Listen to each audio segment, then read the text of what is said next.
On the surface, a monkey scientist, a planet called Venom, and the ability to perform a barrel roll feel somewhat hodgepodgey. But if you've gotten this far, you probably already know what we're about to do. Take a deep dive into one of the greatest hotshot pilots ever to be featured in a video game. Oh yeah, we're gonna talk about Star Fox. Do a barrel roll! Originally released in 1993 for the Super Nintendo Entertainment System, Star Fox allowed players to become a number of different anthropomorphic animals from the planet Corneria, who also happen to be ace flyers. Imagine Tom Cruise in Top Gun, but he's a furry.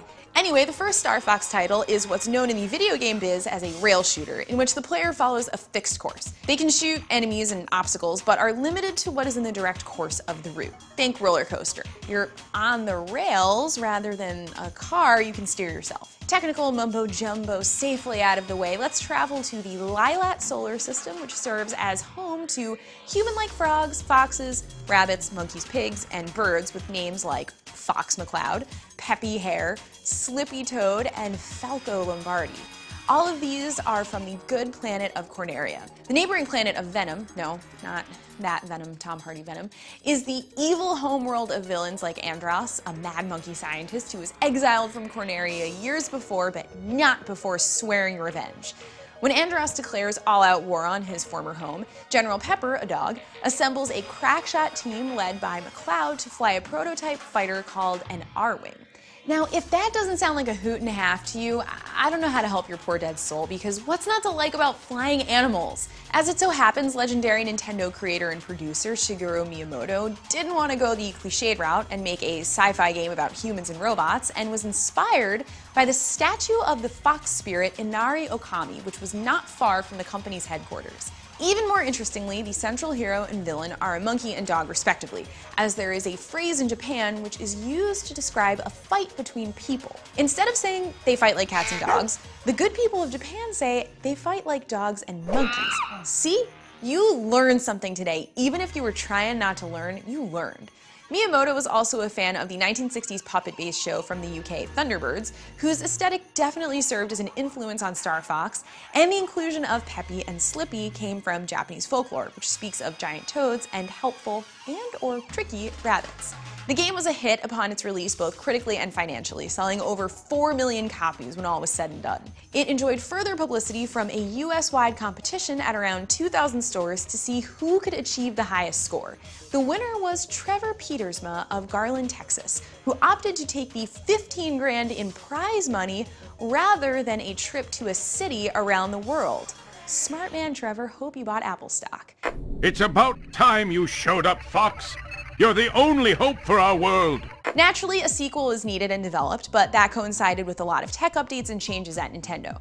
Long story short, Star Fox 64 arrived on the Nintendo 64 3 years after the release of the first game. Using the new console's groundbreaking 3D graphics, the world of Fox McCloud and his pilot compatriots became much larger and immersive.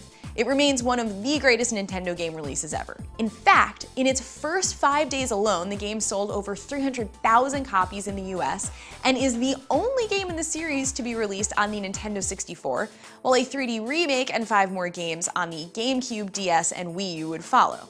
And you can see why it was so popular. Star Fox 64 was the first N64 game to utilize the Rumble Pack, and the game was even bundled with the add-on when it first hit shelves. Charge lasers, all-range mode, all improvements to both gameplay and the storyline. Playtime is over, Star Fox.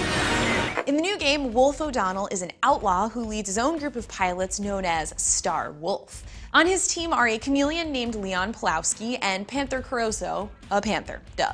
As mercenaries of Andross, Star Wolf is the exact opposite of Star Fox in every way. Moreover, their main ship, Wolfen, is powerful enough to rival McCloud's R-Wing. It was the design of Star Fox 64 that would go on to influence the Sector Z stage in the first Super Smash Bros. Game in 1999. It would later turn into Corneria for later iterations of the fighting game, but Sector Z was still one of the best OG levels, and if you don't agree, you can fight us. That ship you fight on, by the way, is the Star Fox mothership called the Great Fox, and it's operated by this robot right here, Rob 64.